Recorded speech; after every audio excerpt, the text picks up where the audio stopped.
Magandang araw po mga Kapinoy. Kamusta po kayo? Magandang umaga, tanghali, hapon, gabi. Kahit siyang mang parte ng mundo kayo na andun, ano? Ngayon po ay araw ng Miyerkules.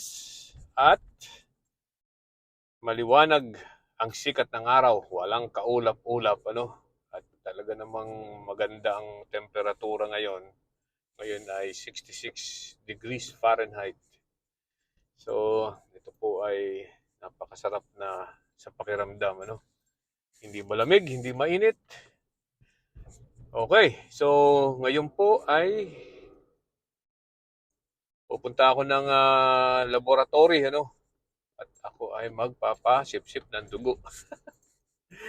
Di po, ngayon po ay kukuhanan ako ng blood works ang tawag ko.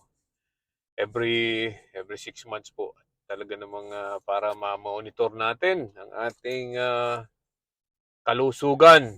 Ano? Next week ay tawag dito, aking appointment sa doktor. So, 1 week before, nagpapakuha ako ng blood work so that bago ako pumunta sa doktor, naandun na yung resulta. Ano, may interpret na niya sa akin kung anong lagay ng aking pangangatawan. Anyway, so, kamusta po ang Pilipinas?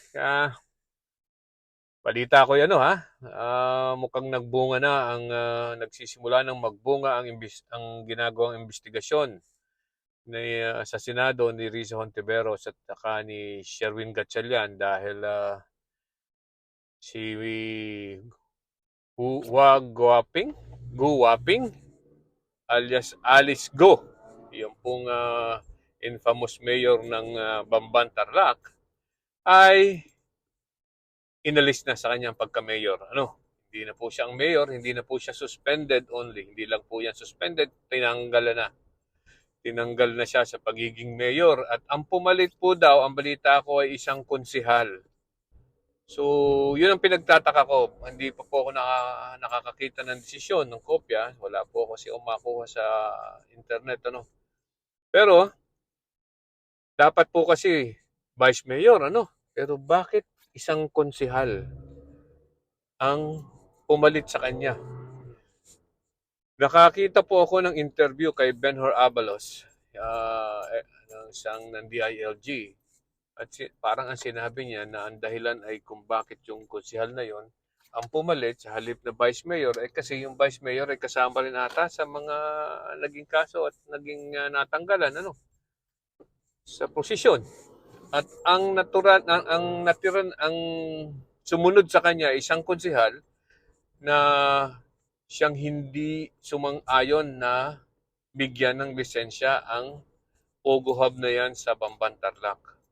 So yun po ang hindi na suspend o natanggal sa posisyon yung kung sino man yung konsehal na yon. So siya po ngayon ang parang acting mayor, ano, or mayor na ba ng Bamban Tarlac. So well and good. Baka naman na nagbunga yung kanyang hindi pagpayag, ano, sa pagbibigay ng permit diyan sa Bamban Tarlac na yan at siya ay naging mayor ngayon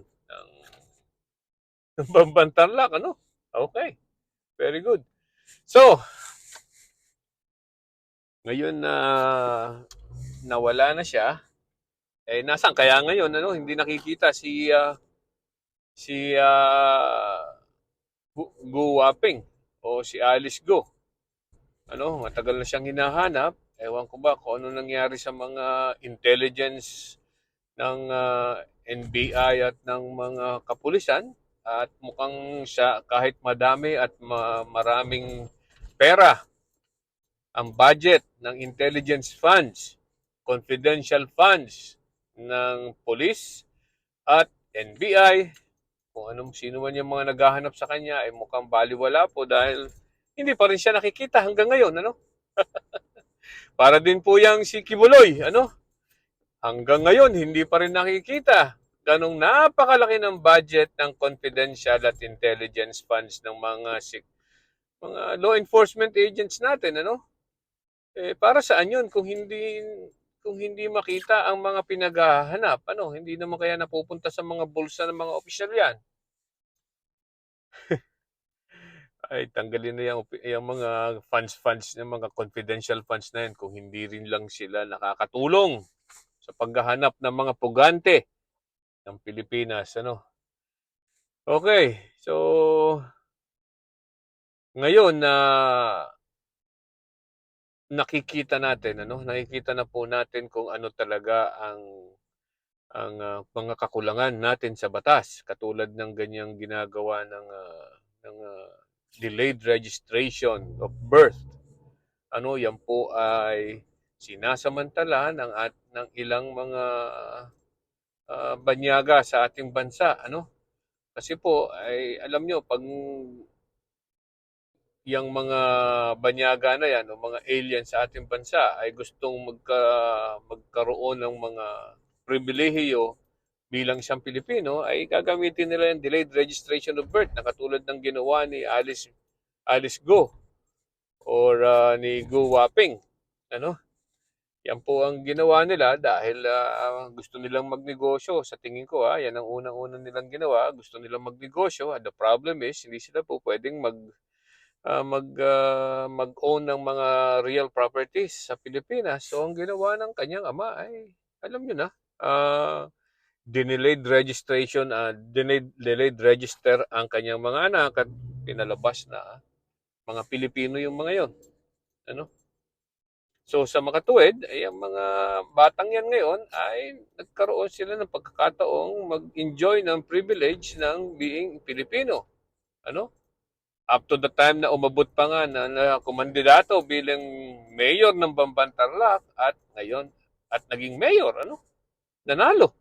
So ilan pa kayang mga banyaga ang nagsamantala sa sa kahinaan ng ating batas? Baka hindi lang 'yan, ano? Baka hindi lang siya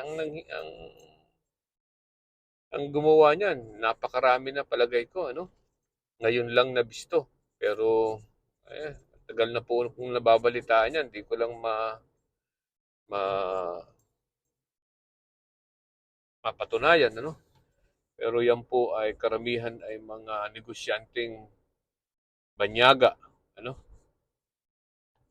Na wala namang karapatan na magnegosyo sa atin. So ang ginagawa nila ay nagpapanggap silang Pilipino kahit hindi, ano?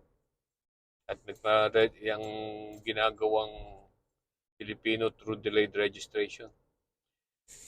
Alright, so ngayon na nakikita na natin ang kahinaan ng ating batas, ay sana naman ang ating mga mambabatas na binabayaran ng ating mga taxes ay makagawa ng tamang batas. Yung wala nang butas, ano? At ang ating namang mga taga-implement ng batas ay dapat naman ay hindi nalalagyan. Ano? So kahit po, alam nyo, kahit may butas ang ating mga batas, ay kung ang mga tao na nag-i-implement niyan ay hindi nalalagyan at hindi pumapayag na mabalahura ang ating bayan, ay hindi po mangyayari pa rin yan. Okay? Siya lang po ay dapat tayo maging mapagbantay. Ano? Na para yung ating mga pribilehiyo bilang Pilipino ay mga Pilipino laang ang makakagawa, hindi po ibang mga tao, ano, alien sa atin.